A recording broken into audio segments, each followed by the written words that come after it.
नमस्कार साथियों, SS education पर आपका हार्दिक स्वागत है।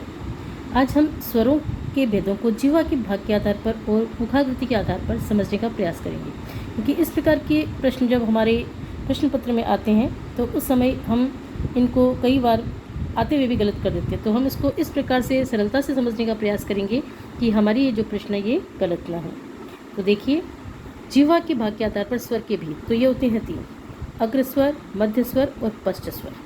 तो अब देखिए, हम इनको इस प्रकार से लिखेंगे। पहले अग्रस्वर, मध्य स्वर और पश्च स्वर। फिर हम मध्य स्वर में लिखेंगे ए। तो ए जो हमारा है ये मध्य स्वर में आता है। मध्य स्वर में सिर्फ ए ही आता है। इसके बाद हम नीचे लिखे ए, यहाँ लिखा ए, फिर नीचे लिखेंगे आ, फिर हम ऊपर जाके लिखेंगे ई, ए और ऐ, फिर नीचे उ, ओ, औ। एक बार फिर से देखने का प्रयत्न करेंगे। मध्य स्वर में ए, फिर नीचे आ, फिर ई, ए, ऐ और नीचे उ, ओ, औ। अब अगला देखिए, मुखाकृति के आधार पर स्वर के भेद ये होते हैं 4। इसमें संवृत स्वर, अर्धसंवृत स्वर, अर्धविवृत स्वर और विवृत स्वर।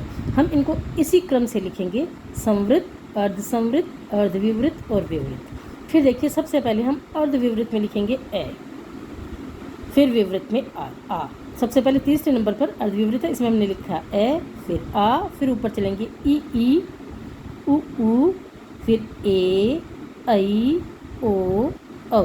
एक बार फिर से देखिए, ए, आ, ई, उ, ए, ऐ, ओ, औ।